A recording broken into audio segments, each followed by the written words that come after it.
ETV के Jhunjhunu studio में आपका स्वागत है। पंचायत चुनाव के दूसरे दौर के पहले चरण का मतदान आज संपन्न हो गया। झुंझुनू जिले में 4 पंचायत समितियों खेतड़ी, चिड़ावा, अलसीसर और नवलगढ़ में आज मतदान हुआ।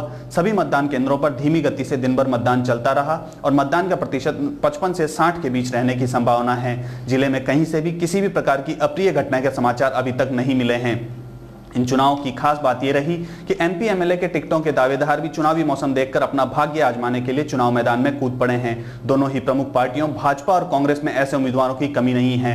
भाजपा की ओर से आज के चरण में प्रमुख उम्मीदवार जिनके भाग्य का फैसला हुआ है उनमें प्रमुख हैं भाजपा नेता संतोष अहलावत, जो इस बार जिला प्रमुख के लिए तगड़ी दावेदार मानी जा रही हैं। वहीं साथ ही झुंझुनू में हाल ही में टोल टैक्स के विरोध में हुए आंदोलन से सुर्खियों में आए टोल टैक्स ठेकेदार शुभकरण चौधरी भी नवलगढ़ पंचायत समिति पर अपना कब्जा जमाने का सपना देख रहे हैं। उधर कांग्रेस में भी ये खास उम्मीदवारों की लिस्ट खासी लंबी है।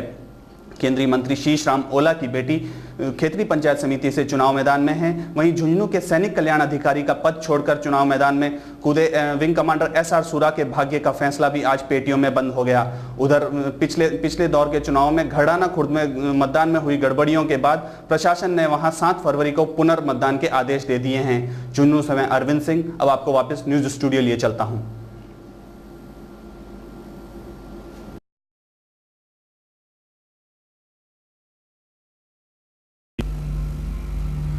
ईटीवी के झुंझुनू स्टूडियो में आपका स्वागत है। सैनिक शिक्षा और शहादत के लिए प्रसिद्ध शेखावटी इलाके में यूं तो रेल 1880 में ही आ गई थी, पर अभी तक इस इलाके को ब्रॉडगेज लाइन नहीं मिल पाई है।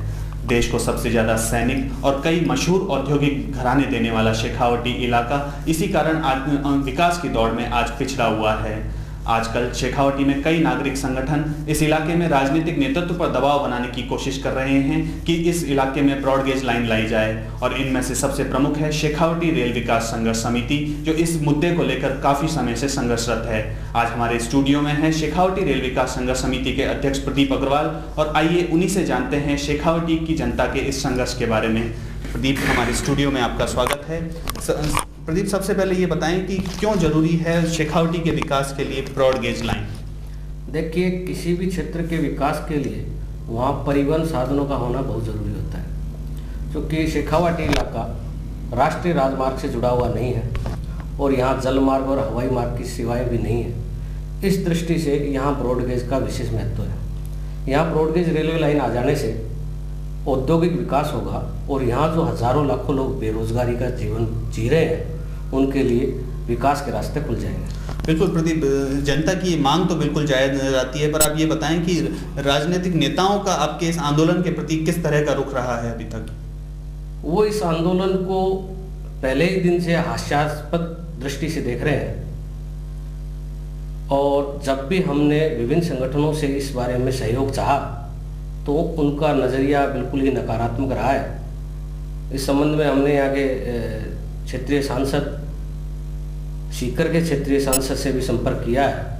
वो हमारे सामने हाँ तो करते हैं, लेकिन हम उनके पास जाते हैं जब उनका नकारात्मक रवैया है। तो प्रदीप, आप इस मामले को लेकर रेल मंत्री लालू प्रसाद यादव से भी मिले हैं, तो उनका इस मामले को लेकर क्या रुख था? उनका इस मामले को लेकर सकारात्मक रुख रहा है, और उन्होंने अपने पहले रेल बजट में शेखावटी को बड़ी रेल लाइन के मामले से जोड़ा भी है, और यहाँ जो पहले सर्वे हुआ था उसको उन्होंने माना है। अब जरूरत है कि वो कार्य प्रगति पर हो, और इस रेल बजट में वित्तीय मंजूरी होना उसके लिए जरूरी है, तभी कार्य प्रारंभ हो सकता है। प्रदीप, राजनेताओं की बात अगर हम छोड़कर जनता की बात करें तो आप जब इलाके में जाते हैं तो जनता आपसे किस तरह जुड़ती है? देखिए, जनता की ही मांग है और जनता को एक अच्छा मंच मिला है, और जनता इस मंच में अपना पूरा विश्वास व्यक्त करती है। शेखावटी रेल विकास संघर्ष समिति ने झुंझुनू और सीकर जिले में अभी तक अपने कार्यक्रम किए हैं, और वहाँ जितना हमें जन समर्थन मिला है उसको देखकर लगता है कि इस बार रेल बजट में हमें ब्रॉडगेज का तोहफा जरूर मिलेगा। तो ये थे शेखावटी रेल विकास समिति के अध्यक्ष प्रदीप अग्रवाल, जो बता रहे थे कि क्यों शेखावटी में विकास अवरुद्ध है राजनीतिक नेताओं की इच्छा शक्ति की कमी के चलते। और अगर इस महीने आने वाले रेल बजट में अगर शेखावटी में ब्रॉड गेज रेल को हरी झंडी मिल पाती है तो इस इलाके के विकास के द्वार एक बार फिर से खुल पाएंगे। झुंझुनू से मैं अरविंद सिंह अब आपको वापस न्यूज स्टूडियो लिए चलता हूं।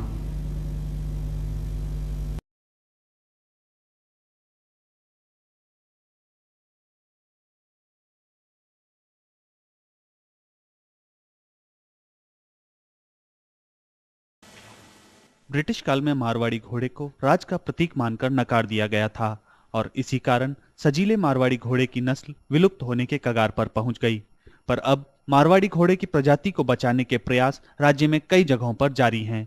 वहीं मारवाड़ी घोड़ों के संरक्षण के लिए बनाई गई इंडिजिनस हॉर्स सोसाइटी ने राष्ट्रपति को एक पत्र लिखकर मारवाड़ी घोड़े को राष्ट्रपति भवन के रिसाले में शामिल करने की भी गुजारिश की है। क्यों नहीं इंडियन आर्मी और ख़ास तौर से प्रेसिडेंट्स बॉडीगार्ड, जो कि सबसे ऑनरेबल जगह है आज राष्ट्रपति भवन में, और वो सब फॉरेन डिग्निटरीज को एस्कॉर्ट करती हैं, क्यों नहीं उनके साथ में हम ये कोशिश करें कि ये जो वहाँ की जो प्रेसिडेंट्स बॉडीगार्ड के घोड़े हैं वो देसी नस्ल के हों। इसलिए हमने राष्ट्रपति जी को एक हमारी तरफ से रिक्वेस्ट भेजी है कि वो इस मामले को एग्जामिन करें और देखें, और हमें उम्मीद है कि शायद वो इस मामले में जरूर हमें कुछ ना कुछ वहाँ से जवाब मिलेगा। राष्ट्रपति भवन में प्रवेश के अपने दावे को मजबूत करने के लिए मारवाड़ी घोड़ों को राष्ट्रीय मुकाबलों में सेना और पुलिस के विदेशी घोड़ों के सामने उतारा जा रहा है। और इसी क्रम में कतर में होने वाली एशियाई खेलों में क्वालिफाई करने के लिए राजस्थान की टीम फरवरी में मेरठ में होने वाली राष्ट्रीय चैंपियनशिप में सेना और पुलिस की टीमों का मुकाबला करेगी। लोग अभी इस वक्त डुनलोद में राजस्थान की टीम की इंड्योरेंस के लिए तैयारी कर रहे हैं। एशियन गेम्स 2006 में दोहा कतार में होने जा रहे हैं, और हम लोगों को पूरा इस बारे में विश्वास है कि हम इस देसी घोड़ों को 120 किलोमीटर की दौड़ में जो राष्ट्रीय प्रतियोगिता और नेशनल होगा उसमें हम लोग वापस दोबारा गोल्ड मेडल हासिल करके ये प्रूव कर लेंगे कि जो देसी नस्ल के घोड़े हैं वो विदेशी घोड़ों से इंड्योरेंस में बहुत आगे हैं। डुनलोद ठिकाने के रिसाले में मारवाड़ी ब्लड लाइन के घोड़ों को कतर में होने वाले एशियन गेम्स के लिए तैयार किया जा रहा है। देशी नस्ल को बचाने का यह अनूठा प्रयास न केवल पुराना राजसी ठाट बाट लौटाने की दिशा में एक महत्वपूर्ण कदम है, साथ ही अंतर्राष्ट्रीय स्तर पर खेलों में भी भारत का नाम रोशन करेगा। Arvind Singh, ETV news, Jhunjhunu.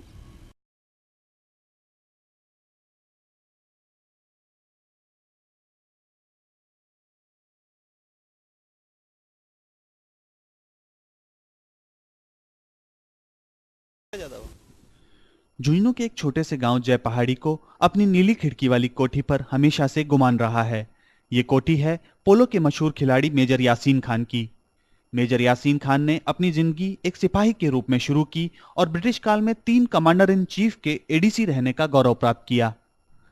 पोलो में अपने हुनर के कारण मेजर यासीन खान ने उस समय के राजा महाराजाओं के बीच अपनी खास पहचान स्थापित की और अंतर्राष्ट्रीय स्तर के कई पोलो मैचों में अपने हुनर को साबित किया।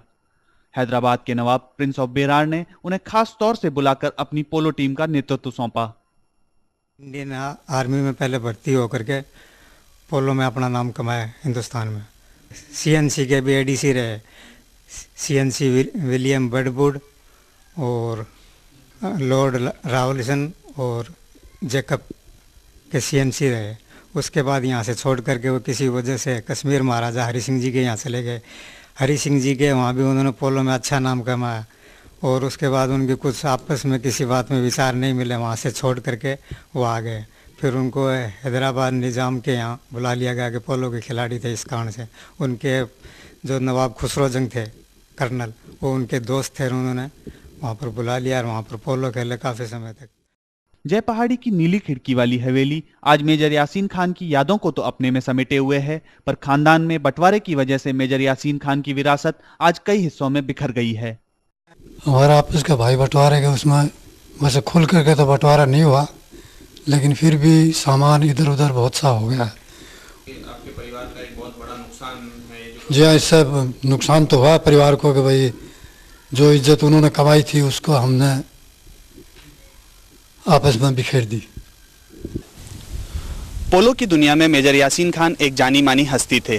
पर आज झुंझुनू के एक छोटे से गांव जय पहाड़ी में मेजर यासीन खान की विरासत बिखरी पड़ी है। परिवार बढ़ने और एका नहीं होने से कभी इलाके की शान रही नीली खिड़की वाली कोठी उपेक्षित सी खड़ी अपने सुनहरे अतीत को याद करने को मजबूर है। Arvind Singh, ETV news, Jhunjhunu.